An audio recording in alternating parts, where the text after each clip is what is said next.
O cinema dos anos 70. Com sua aparência distinta e não convencional, e sua presença estoica e inabalável, ele foi o antagonista ideal para os duros criminosos de rua na série Death Wish. Ele também se tornou uma figura americana reverenciada em filmes estrangeiros, onde sua fama disparou. Mas, como costuma acontecer com a fama, Bronson acabou enfrentando um grande declínio. Neste vídeo, exploramos o capítulo final de sua vida, revelando as tragédias ocultas que se escondiam por trás de sua carreira marcante. Sua luta contra o Alzheimer. Famoso por seu papel icônico em Death Wish, Charles Bronson chegou a um ponto em que não conseguia mais sair de casa sem companhia. Ele procurou tanto tratamentos tradicionais quanto alternativos para o Alzheimer com médicos em Los Angeles e Nova York. A família sabia há quase um ano que algo estava errado, porque Charles simplesmente não era mais o mesmo, revelou sua irmã, Catherine Pidgeon, à imprensa. Ela explicou que a fala de Bronson havia desacelerado e suas palavras frequentemente se tornavam arrastadas, embora ele ainda reconhecesse sua família. Eles planejaram passar o Natal juntos. Sua terceira esposa, Kim, estava sempre ao seu lado. Ela é completamente dedicada a ele e jurou nunca deixá-lo, disse sua irmã. Kim compartilhou como Charles havia mudado de um homem animado e de raciocínio rápido para alguém que parecia confuso e distante. O mundo lamenta sua morte. À medida que a saúde de Bronson continuava a se deteriorar, ele se aposentou da atuação após passar por uma cirurgia de substituição de quadril em agosto de 1998. Em 30 de agosto de 2003, ele faleceu aos 81 anos no Cedars-Sinai Medical Center em Los Angeles. Embora rumores sugerissem que ele sucumbira à pneumonia ou a complicações do Alzheimer, nenhuma dessas causas foi oficialmente registrada em seu atestado de óbito. No entanto, o atestado de óbito listou insuficiência respiratória, câncer pulmonar metastático, doença pulmonar obstrutiva crônica e cardiomiopatia congestiva como possíveis causas da morte. Charles Bronson foi enterrado no Brownsville Cemetery em West Windsor, Vermont. E ao longo dos anos, muitos de seus fãs mais devotados fizeram peregrinações a este canto tranquilo do mundo para homenageá-lo. Após sua morte, diversas publicações, incluindo o The New York Times, relataram erroneamente que o serviço militar de Bronson se limitava a dirigir um caminhão de entregas no Arizona. No entanto, após a pressão de seus ex-companheiros, correções foram emitidas, revelando que Bronson foi um verdadeiro herói de guerra. A trágica perda de seu filho adotivo. Pouco após seu nascimento, McCallum Bronson foi adotado por Ireland e seu então marido, David McCallum, e criado em Bel Air, após o casamento de Ireland com Charles Bronson. Aos 27 anos, McCallum foi encontrado por sua namorada, Tracy Messina, caída no chão do banheiro de seu apartamento trancado, depois de não conseguir encontrá-la como planejado. As autoridades confirmaram posteriormente que McCallum Bronson havia falecido tragicamente devido a uma overdose de drogas. O escritório do legista anunciou que se tratava de uma overdose acidental envolvendo múltiplas substâncias. O corpo de McCallum não apresentava sinais de trauma e a hipótese de homicídio foi descartada. Os investigadores relataram que as drogas que causaram sua morte foram tanto ingeridas quanto injetadas. As drogas exatas encontradas em seu organismo não foram divulgadas de imediato. McCallum, cuja longa luta contra o vício foi documentada em um livro de sua mãe no início daquele ano, estava recebendo tratamento médico na época de sua morte. O Dr. Howard Mark, médico de McCallum, compartilhou que o último encontro entre eles mostrou McCallum com a mente clara e dando todos os sinais de estar livre de drogas há várias semanas. Uma infância difícil que forjou um homem forte. Mas será que foi verdade? Charles Bronson nasceu em 3 de novembro de 1921, em Ehrenfeld, Pensilvânia, uma cidade mineira de carvão localizada nas montanhas Allegheny, ao norte de Johnstown. Ele era o 11º de 15 filhos de uma família católica romana de descendência lituana. Crescendo em uma cabana apertada com água fria, a família dormia em turnos, já que os trilhos dos vagões de carvão passavam bem perto de sua casa. Seu pai, Walter Bukinski, era um tatar Lipka de Druskininkai, no sul da Lituânia. Sua mãe, Mary, também de descendência lituana, nasceu em Tamaqua, Pensilvânia, no coração da região de carvão. Bronson frequentemente dizia que, como muitos americanos de primeira geração, o inglês não era falado em casa durante sua infância. Ele se lembrava que, mesmo como soldado, seu forte sotaque era suficiente para convencer seus camaradas de que ele era estrangeiro. Além do inglês, ele falava fluentemente lituano e russo.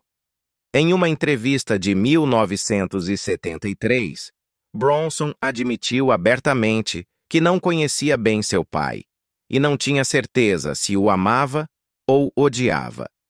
Ele compartilhou que a única lembrança que tinha de seu pai era o medo constante que tomava a ele e seus irmãos sempre que sua mãe anunciava que o pai estava voltando para casa, o que os fazia se esconder. Quando seu pai faleceu de câncer em 1933, Bronson, com apenas 12 anos, começou a trabalhar nas minas de carvão. Ele iniciou no escritório da mina antes de passar para as minas propriamente ditas. Mais tarde, revelou que para cada tonelada de carvão que minerava, ele ganhava apenas $1. Em outra entrevista, mencionou trabalhar turnos duplos para ganhar $1 por semana, o que, ajustado pela inflação, equivale a cerca de $24 hoje. Bronson também se lembrava de fazer trabalho perigoso com seu irmão, removendo tocos entre as minas, com desabamentos sendo uma ameaça frequente e mortal. Durante a Grande Depressão, a família foi mergulhada em uma pobreza extrema. Bronson se lembrava vividamente de passar fome em várias ocasiões. Sua mãe, incapaz de comprar leite para sua irmã mais nova, recorreu a alimentá-la com chá morno. Ele também se lembrava de ser forçado a usar o vestido da irmã mais velha para ir à escola, devido à falta de roupas adequadas. Apesar dessas dificuldades, Bronson se tornou a primeira pessoa de sua família a se formar no ensino médio. As lutas da família eram implacáveis. Bronson tinha a cabeça raspada regularmente para combater piolhos e sentia uma pressão imensa para começar a trabalhar nas minas de carvão aos 10 anos de idade. Essa vida difícil e extenuante pode ter sido o catalisador para o hábito de fumar de Bronson, que começou quando ele tinha apenas 9 anos. Ele frequentemente falava amargamente sobre os 6 anos de trabalho desgastante que suportou, descrevendo como isso o deixou com mãos feias e cicatrizes permanentes nas pernas e no torso. O desgaste físico de trabalhar nas minas, curvado na escuridão, lhe causou dores de cabeça crônicas e uma sensação persistente de claustrofobia. Nunca consegui tirar o cheiro de carvão das minhas narinas, lamentou ele, um sentimento que o acompanhou por toda a sua vida. Bronson continuou a trabalhar nas minas até se alistar nas Forças Aéreas do Exército dos Estados Unidos em 1943, durante a Segunda Guerra Mundial. Ele serviu no 760º Esquadrão de Treinamento de Artilharia Aérea e, em 1945, foi destinado a Guam como atirador aéreo em um Boeing B-29 Superfortress, com o 61º Esquadrão de Bombardeio do 39º Grupo de Bombardeio. O esquadrão realizou missões de combate contra o território japonês, e Bronson voou em 25 missões, ganhando um coração púrpura pelas feridas que sofreu em batalha. Apesar dos perigos inerentes à guerra, Bronson falava com surpreendente afeto sobre sua experiência militar, descrevendo o alistamento como a melhor coisa que já lhe aconteceu. Para Charles Bronson, entrar no exército foi uma fuga muito necessária da vida extenuante e opressiva de um minerador. Significava refeições regulares, 3 refeições completas por dia, e pela primeira vez, ele usava roupas adequadas, livres dos vestuários usados ou mal ajustados, que tinha suportado durante toda a infância. Seu tempo no serviço também lhe deu a oportunidade de melhorar seu inglês, uma língua ausente em sua casa na Pensilvânia. Essas experiências, longe de amolecê-lo, apenas serviram para forjar uma versão mais dura e resiliente de Bronson, uma versão cujo caráter logo influenciaria sua carreira de ator icônica. Após sua alta, no entanto, Bronson enfrentou um período de incerteza. Ele passou por diversos empregos, desde caminhoneiro até operário siderúrgico e trabalhador de minas, mas nenhum deles despertou uma verdadeira paixão nele. Isso até um encontro casual com um grupo de atores em Atlantic City, que mudou completamente sua trajetória. Em sua biografia de 2001, Menacing Face Worth Millions, A Life of Charles Bronson, Brian D'Ambrosio destacou os mitos que Bronson criou sobre sua vida precoce, especialmente após alcançar a fama. De acordo com D'Ambrosio, a natureza enganosa do ator o levou a inventar histórias para enganar jornalistas ingênuos. Entre as mais famosas estava a história de que ele não falava inglês no ensino médio, foi vendido para viajantes por sua mãe, Mary, e, mais notavelmente, usava as roupas da irmã para ir à escola. A história de Charlie usar vestidos é absolutamente ridícula, disse Harriet Tendler, sua primeira esposa, acrescentando que os irmãos dele frequentemente faziam piadas sobre as desventuras autoimpostas de Charlie. Mesmo depois de alcançar a fama, a tendência de Bronson para a exageração não desapareceu. Ele afirmou ter sido preso 2 vezes, embora não houvesse registros para apoiar essa alegação, e contou uma história selvagem sobre ter sido baleado por um policial em um trem de carga apenas para a bala cair e deixá-lo ileso. O que é indiscutível, no entanto, é que seu serviço militar em 1943 marcou um ponto de virada fundamental em sua vida. O garoto que antes ficava nos cantos das ruas com uma garrafa de leite na mão esperando para roubar alguém, havia encontrado um propósito. Harriet observou que Bronson nunca gostava de discutir suas experiências de guerra publicamente, embora o livro de Paul Talbot, de 2015, Bronson's Lose Again, On the Set with Charles Bronson, tenha revelado um incidente intrigante durante seu treinamento no 760º Esquadrão de Treinamento de Artilharia Aérea em Kingman, Arizona. Durante esse período, um sargento iniciou uma briga com ele, uma confrontação que deixaria uma marca em seus primeiros anos no exército. Eu peguei o desgraçado e o joguei. Por algum motivo maluco, eu pensei que, se eu não o acertasse, não teria problemas. Então eu o joguei, lembrou Bronson. Quando ele caiu no chão, quebrou o braço. Acabei com 6 meses de trabalho forçado, carregando lados de carne para o refeitório e levando latas de lixo para fora. Quem foi a esposa de Charles Bronson? Conheça Harriet Tendler, Jill Ireland e Kim Weeks. Charles Bronson, famoso por interpretar personagens durões e sem frescuras em faroestes e filmes de ação como Era uma Vez no Oeste e O Assassino de Pedra, teve 3 esposas ao longo de sua vida. Seu primeiro casamento foi com Harriet Tendler, uma atriz aspirante de Filadélfia. Filha de um fazendeiro judeu de laticínios, Harriet conheceu Bronson, então conhecido como Charlie Buckinski, em 1947, em uma escola de atuação em Filadélfia. No primeiro encontro, Bronson tinha apenas 4 centavos no bolso. Apesar disso, o casal se casou 2 anos depois com o pai de Harriet dando sua aprovação a contragosto. Eles tiveram 2 filhos, Suzanne e Tony, antes de se divorciarem em 1965.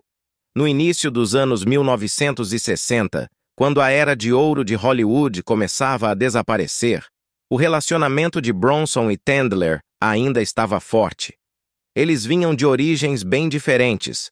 Harriet, filha de um próspero fazendeiro de laticínios, e Bronson, que havia crescido na pobreza. A amizade deles floresceu em um relacionamento profundo, com Harriet oferecendo o apoio necessário durante suas primeiras dificuldades. À medida que Bronson começava a conquistar papéis maiores, incluindo sua performance de destaque em A Grande Escapada de John Sturges, as pressões de sua carreira em ascensão acabaram colocando um peso sobre o casamento deles. Enquanto estava no set, Bronson trabalhou ao lado de co-estrelas experientes como Steve McQueen, James Garner, James Coburn e Richard Attenborough. No entanto, a influência mais significativa veio de David McCallum, que trouxe sua esposa Jill Ireland para a produção. Bronson supostamente disse a McCallum que planejava roubar sua esposa, o que obviamente deixou o ator escocês chateado. Fiel à sua palavra, Bronson e Tendler se separaram em 1965, enquanto o casamento de McCallum e Ireland terminou em 1967. Em 1968, Bronson e Jill Ireland se casaram. Apesar do começo conturbado, Bronson e McCallum acabaram se reconciliando, e seu passado complicado evoluiu para uma amizade produtiva. O casamento de Bronson e Ireland não foi apenas uma história de amor, também se tornou uma parceria dinâmica no cinema. Ao longo dos anos, o casal colaborou em mais de 16 filmes. Bronson fez questão de garantir que Ireland, apesar de ainda não ser um nome conhecido, desempenhasse papéis de destaque em seus projetos. Desde papéis menores, como um encontro em restaurante em Villa Rides, até papéis mais substanciais, como Maria Reina Valati em Os Papéis de Valak, Ireland aproveitou cada oportunidade. Sua colaboração mais notável veio em From Noon Till 3, onde a interpretação de Amanda por Ireland acrescentou camadas ao filme, destacando tanto sua habilidade de atuação quanto sua presença inegável na vida de Bronson. A influência de Jill Ireland na vida de Charles Bronson foi nada menos que transformadora. Ela se tornou o farol que iluminava as complexidades de sua personalidade muitas vezes incompreendida, preenchendo seu mundo com amor e calor. O vínculo deles os elevou ao status de um dos casais mais icônicos de Hollywood. No entanto, a tragédia atingiu em 1984, quando Ireland foi diagnosticada com câncer de mama. Por 6 longos anos, ela lutou corajosamente, compartilhando sua jornada em livros emocionantes como Life Wish, A Personal Story of Survival e Lifeline, My Fight to Save My Family. Sua resiliência foi reconhecida quando ela recebeu o Courage Award da American Cancer Society, das mãos do presidente Ronald Reagan. Tragicamente, Ireland faleceu em 1990 em sua casa em Malibu. Devastado pela perda, Bronson se casou novamente em 1998 com a cantora Kim Wicks. Em uma homenagem comovente a Ireland, Bronson fez um bastão especial com um compartimento secreto para guardar as cinzas dela, que ele usou até sua morte em 2003, de pneumonia. O bastão, um símbolo duradouro de seu amor, foi enterrado com ele em seu túmulo em Vermont. A entrada de Jill Ireland na vida de Bronson marcou uma mudança significativa. Por baixo de seu exterior durão, Bronson se apaixonou profundamente e irrevogavelmente por ela. O relacionamento deles, refletido nas inúmeras colaborações nas telas, tornou-se uma narrativa poderosa em Hollywood. Uma história de amor entrelaçada com o sucesso artístico. Em dezembro de 1998, Bronson se casou com Kim Weeks, uma ex-atriz e funcionária da Dove Audio que havia trabalhado nos audiolivros de Ireland. Eles ficaram juntos por 5 anos, até a morte de Bronson em 2003. A notável jornada de atuação de Charles Bronson.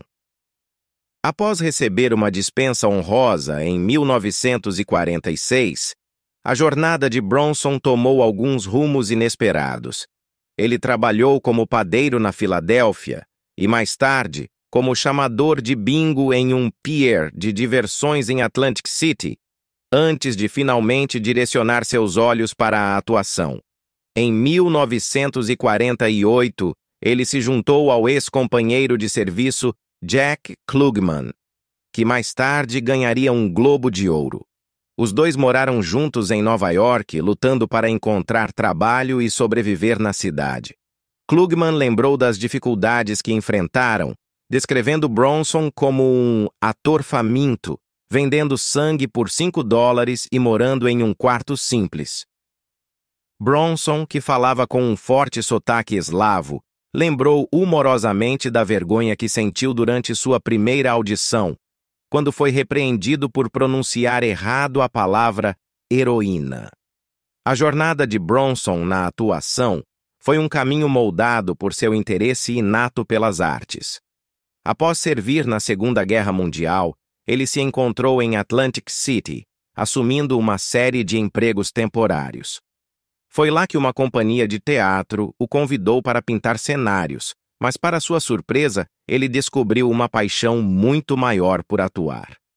Seu primeiro papel no cinema veio em 1951, no filme You're in the Navy Now, um papel que ele afirmou ter conseguido simplesmente porque era o único ator que conseguia arrotar sob comando.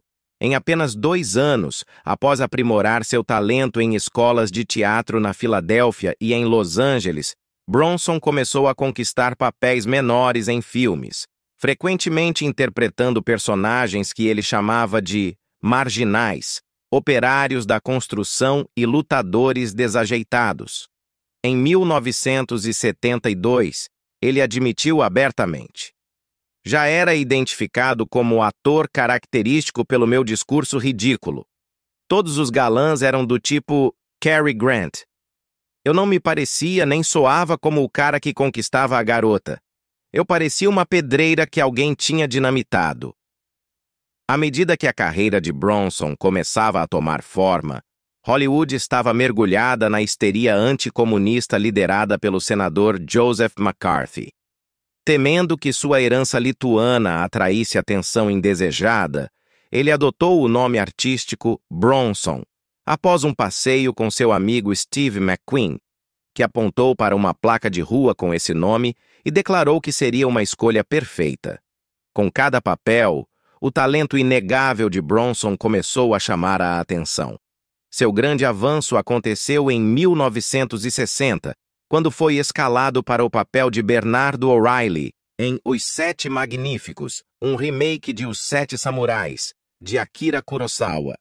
Este aclamado filme foi sua porta de entrada para oportunidades maiores, levando-o a papéis icônicos em A Grande Fuga, A Batalha das Ardenas, Os 12 Condenados e Era Uma Vez no Oeste, de Sérgio Leone.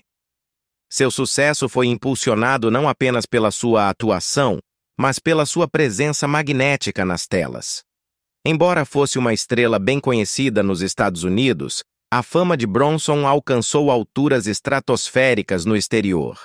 Na Itália, o público o apelidou carinhosamente de Il Bruto, ou O Feio, enquanto na França ele foi celebrado como um dos monstres sacrés do cinema. Seus filmes frequentemente arrecadavam mais no exterior do que na América do Norte. No Japão, um publicitário comentou que seu nome era tão proeminente que aparecia em uma placa que cobria um quarteirão inteiro. Para alguns, a carreira de Charles Bronson pode parecer desatualizada em uma era repleta de obras mais diversas e contemporâneas. Mas essa perspectiva é um erro de julgamento. O charme de Bronson reside em sua persona genuína e real. Ele personifica os valores de coragem, resiliência e a dureza que frequentemente acompanham aqueles moldados pelos maiores desafios da vida. Charles Bukowski foi uma alma incompreendida que atravessou os vales mais sombrios da vida e emergiu como Charles Bronson, uma verdadeira lenda cinematográfica, admirada e reverenciada na cultura americana. Charles, no entanto, não era exatamente o tipo de pessoa com quem você gostaria de passar horas intermináveis. Ele era quieto, pensativo e, às vezes, francamente, intimidador. O lendário crítico de cinema Roger Ebert certa vez comentou que Bronson tinha uma autenticidade inegável em sua persona durona. Enquanto atores como Clint Eastwood, Robert Mitchum e Lee Marvin eram renomados por interpretar papéis violentos, Bronson exalava uma sensação arrepiante de que sua violência talvez não fosse limitada às telas. Essa dureza geralmente vinha acompanhada de um olhar de constante exasperação, um reflexo de suas frustrações com a falha de Hollywood em reconhecer seu talento de maneira oportuna. O peso da dor que ele carregava estava escondido sob a superfície, o que, às vezes, se manifestava de maneiras que nem sempre eram fáceis de lidar. A reputação de Bronson por ser monossilábico nas telas não era um ato. Como logo os jornalistas aprenderam, ele preferia o silêncio à tagarelice. Em uma entrevista de 1974, Bronson não poderia estar menos interessado em discutir os temas mais profundos de seus filmes. "Eu nunca falo sobre a filosofia de um filme", disse ele de forma direta. "Isso nunca surgiu, e eu não falaria sobre isso com você. Eu não dou explicações. Não gosto de falar demais sobre uma coisa, porque me divirto mais com meus próprios pensamentos do que com os pensamentos dos outros." James Garner, seu co-estrela em A Grande Fuga, não considerava Bronson um amigo, em parte por causa de seu comportamento difícil no set. "Charlie Bronson era um saco de..." escreveu Garner de forma franca. "Ele usava e abusava das pessoas, e eu não gostava disso. Ele era amargo, beligerante. Não sei por que ele estava tão irritado. Ele não era exatamente a alegria do set, posso te dizer." Em suas memórias, Garner relembrou um incidente um ano após as filmagens, quando Bronson participou de uma partida de pôquer em sua casa. Segundo Garner, Bronson tentou desistir de uma aposta quando já era tarde demais, e como estavam jogando contra um garoto de rua que trabalhava como figurante, Garner insistiu para que Bronson pagasse, o que totalizou provavelmente não mais do que $50, porque esse dinheiro significava muito para aquele garoto. Garner recordou: "Charlie ficou irritado e nós nos enfrentamos, mas não chegou a vias de fato." Garner também se lembrou que Bronson jurou nunca mais trabalhar com ele após o incidente. "Ao longo da minha vida, houve alguns caras que não gostavam de mim porque eu era direto", escreveu Garner. "Poxa, eu nunca achei que fosse direto, eu só falava na verdade." Apesar de eventualmente resolverem suas diferenças, Garner observou uma raiva profunda em Bronson e sugeriu que ele guardava rancores. Alguns anos depois, Garner se lembrou de um encontro casual com Bronson e sua esposa, Jill Ireland, em um restaurante. "No que eu sei, os 4 acabamos jantando juntos", compartilhou Garner. "Foi tudo tão agradável. Mas acho que o Charlie ainda guardava rancor. Eu sei que eu guardava." Quando a Esquire publicou um artigo no qual Bronson foi citado dizendo que poderia matar qualquer um que ameaçasse sua família, Johnny Carson, conhecido por seu humor afiado, questionou por que uma revista publicaria tal comentário. "Porque foi o que eu disse", respondeu Bronson simplesmente. Um homem de convicções fortes e frequentemente controversas, Bronson também causou polêmica em 1972, o mesmo ano em que sua filha Zuleika nasceu, ao afirmar que deixaria a América imediatamente se qualquer uma dessas coisas que as mulheres libertas querem acontecesse. As mulheres não são iguais, nunca poderiam ser, insistiu ele. A relação de Bronson com a imprensa era, no mínimo, conturbada.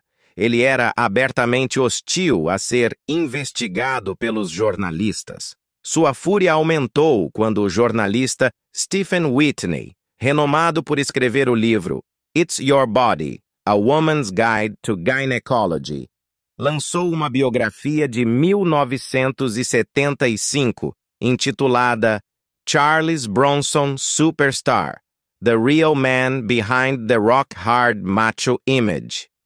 Há coisas muito pouco lisonjeiras sobre a Jill nesse livro, revelou mais tarde a esposa de Bronson, Harriet. Ele tentou impedir, mas não conseguiu. Ameaçou um processo inteiro. Ele comprou ou tentou comprar todas as cópias. Não se podia mais conseguir depois da primeira impressão. Bronson também teve desavenças com críticos de cinema, declarando ousadamente: "Não fazemos filmes para críticos, já que eles não pagam para ver de qualquer jeito." Em uma entrevista de 1974 com Roger Ebert, o crítico comentou: "Ele realmente parece ter a capacidade para a violência, está lá em seus olhos." Quando discutiam a crítica severa de Jay Cox sobre The Stone Killer, a resposta de Bronson foi arrepiante. "De uma forma ou de outra, mais cedo ou mais tarde, eu vou pegar esse homem. Não fisicamente, mas eu vou pegar ele." Jill Ireland, bem familiarizada com o temperamento explosivo de seu marido, até fez piada sobre isso durante uma aparição no The Dick Cavett Show em 1972.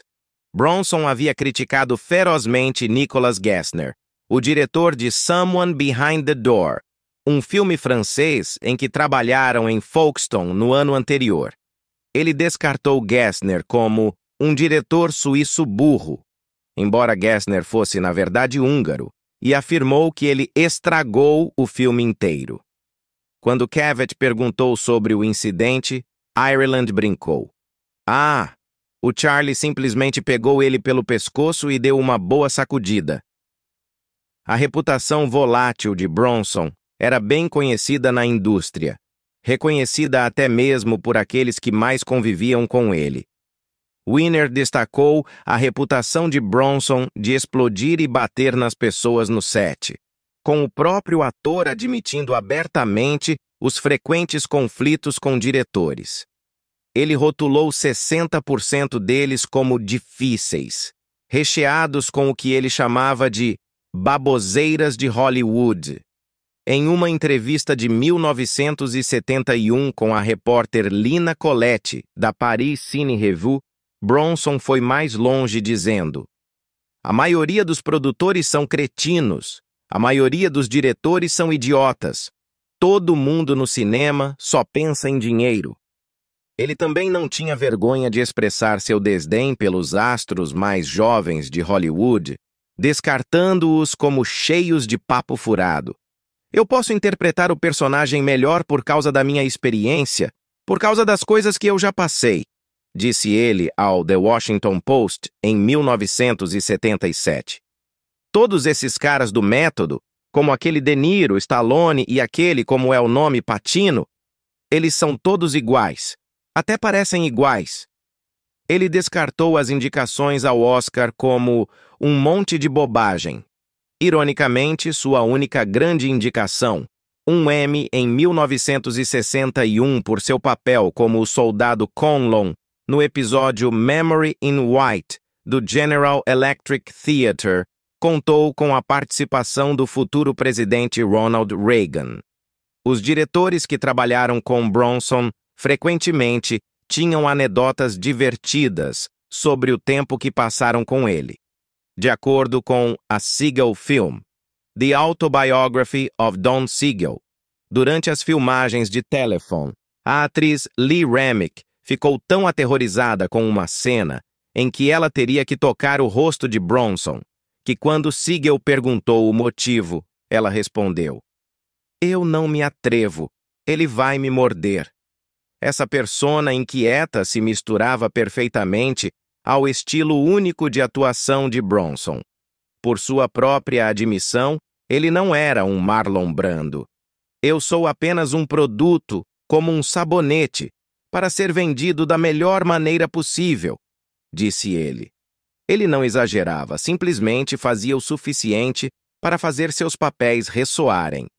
E seu sucesso provou que essa abordagem era mais do que suficiente. Frequentemente, seus personagens exalavam a essência de um homem que foi endurecido por anos de luta, alguém que não tinha mais nada a perder.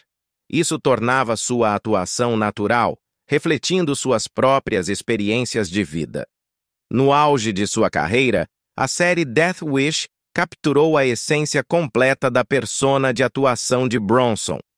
Embora muitas vezes descartado pelos críticos como um ator unidimensional, as contribuições cinematográficas de Charles Bronson continuam a ser influentes.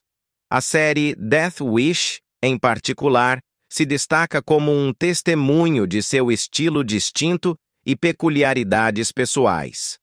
A trama, centrada em um homem comum que faz justiça com suas próprias mãos depois que sua família se torna vítima de uma invasão